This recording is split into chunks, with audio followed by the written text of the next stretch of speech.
told you, I don't know what I'm doing. Yo! What is this stuff? My hair's stuck in the motherboard. What? Hi.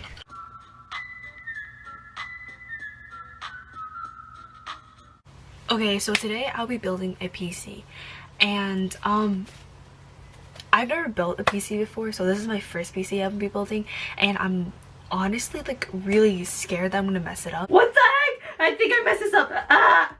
Because like the parts are expensive, like they're like really expensive, and I don't want to like mess it up and like accidentally like break something and have to pay like $100 or $200 to get another one.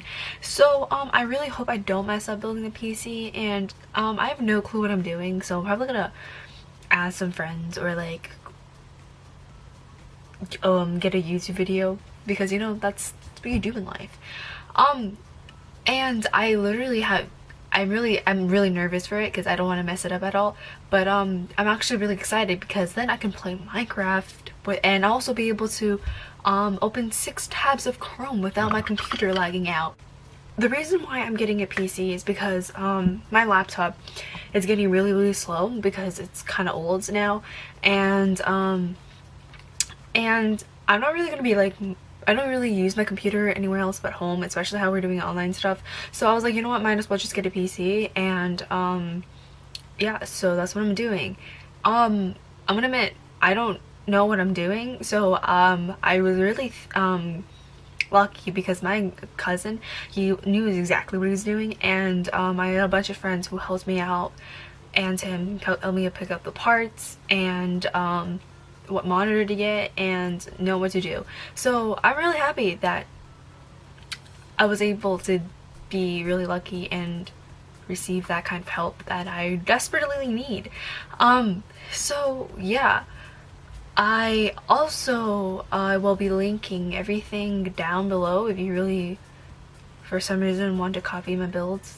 I don't think anyone really watches my YouTube video anyway, so like I'll do it anyway. So yeah.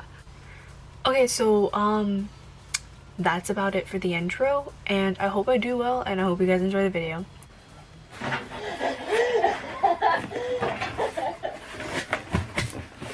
I can't get it out the box. Oh my god. It's stuck. Watch this, watch this. It's stuck. It took me like 10 years to get out the box. So this is when I decided to go and search up a YouTube video.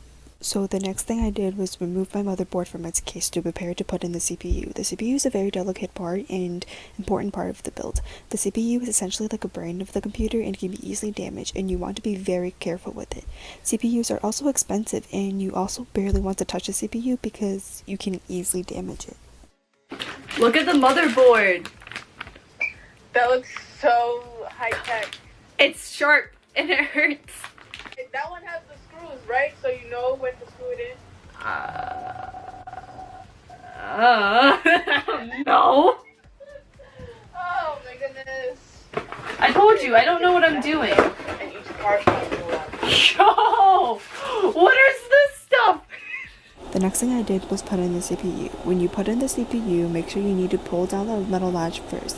Make sure that the arrow on the CPU is matching with the arrow on the motherboard. If you don't, then the CPU won't function right. Make sure to hold the CPU by the sides to avoid touching the CPU as much as possible. You know the CPU is in when it fits tightly. Once the CPU is in, make sure you pull down the latch. So mad. Index, and you just go straight down into the socket. Yeah. Notice Being a gamer is expensive. Oh my gosh, I did it! You did it? I put the CPU in! Show me and this. then Oh my gosh, I did. I don't think I messed it up. That's in that piece right there. Uh-huh. That's the CPU. Oh, don't touch it! Don't touch it! Don't touch it! Don't touch it! I was making sure it was in right. I could touch. With it. I know I can. Mess up very easily. I know I can touch the edge, but that's it. Don't touch it. No more. Don't touch that My hair's stuck in the motherboard! So the next thing I did was install the stock cooler that came in my CPU. In order to do that, I had to first remove the brackets that was placed on my motherboard because the cooler was not able to fit unless it was removed. What the cooler does is keep the CPU from overheating so that you won't be baking cookies as you use it. This is so scary. I know! It's terrifying. Because like everything, Tiffany, like how much money did you spend overall? Probably close to 1,000. Yeah. It's expensive. What the heck? Different than an NZXT Tiffany. versus Huh? a take pool. You should get a Killua little figurine and then put it in your anime case. I mean your case. It's so funny. Someone's gonna come over and they're like, what is that? I'm like, we don't talk about it. Leaving me on my own. What? He said I have to figure this out myself. Who? The person in the video? Yeah.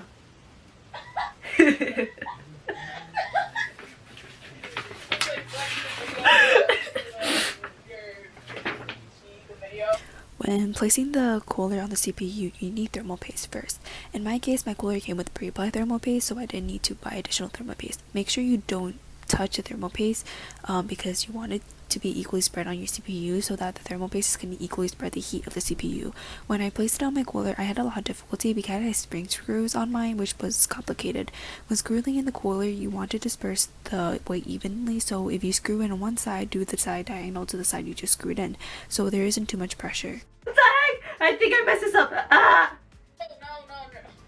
Show me what's going on. One of the things came out. Show me.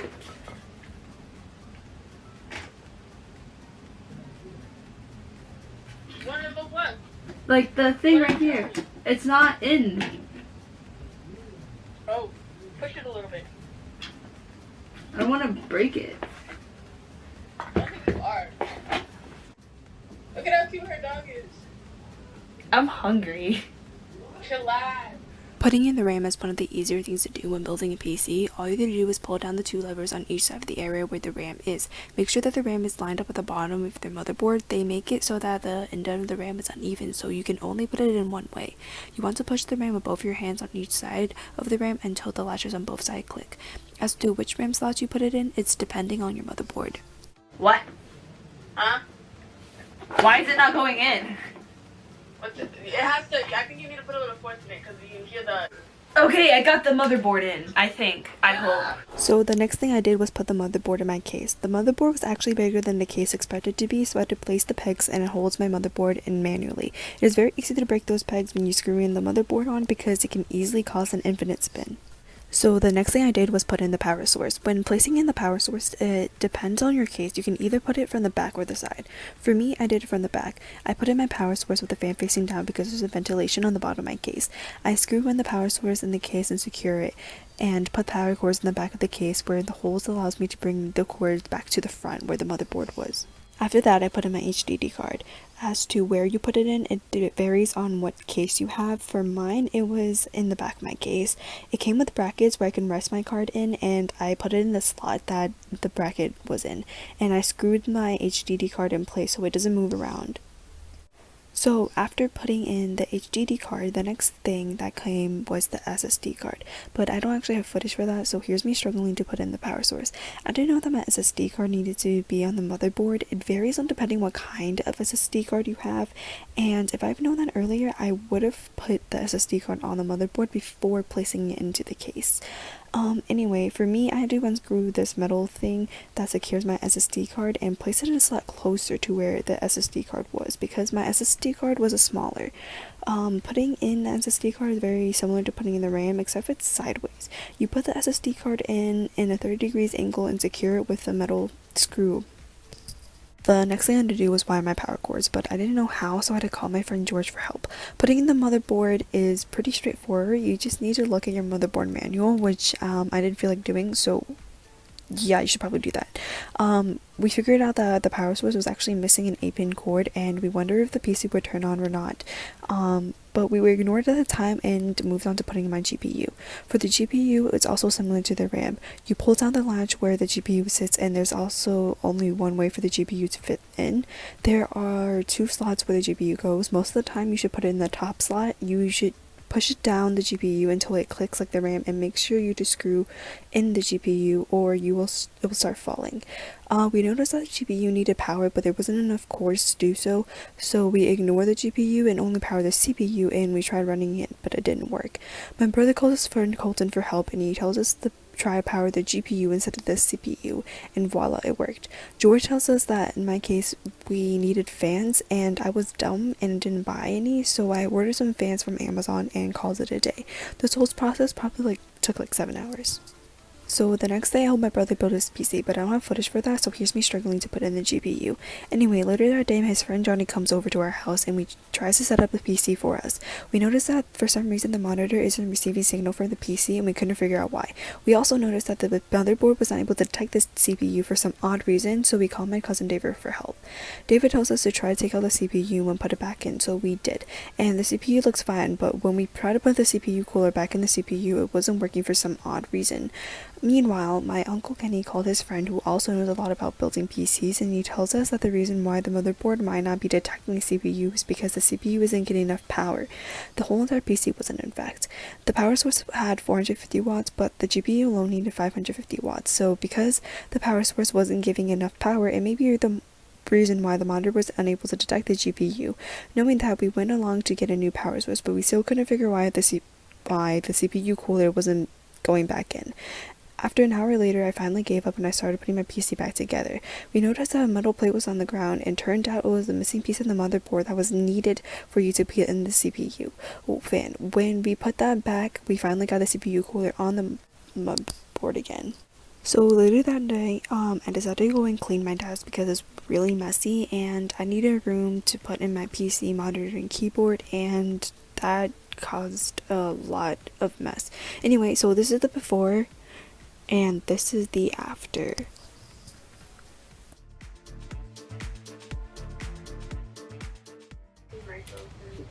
It looks like you know the black stained glass in Minecraft?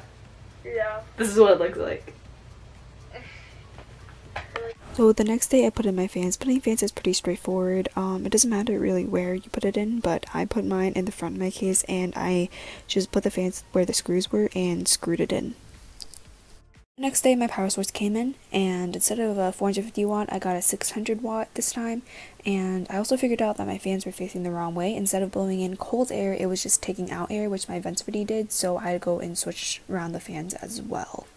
So the next thing I did was I downloaded the media tool from my laptop onto the USB drive, and basically what a media tool does is that it basically injects your PC with Microsoft, and once I finished downloading the media tool, I just basically injected my USB into my PC, and it basically injects Windows, and I can install it now.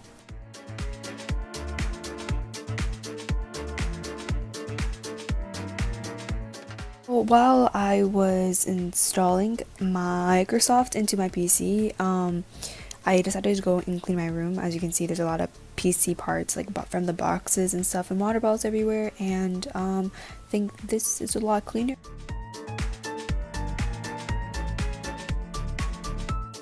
So the last thing to do was set up my Ethernet cable, and after I put everything on my wall and connected my PC, this is the final product. Okay, so that is the end of the video, and hope you guys enjoyed. Bye!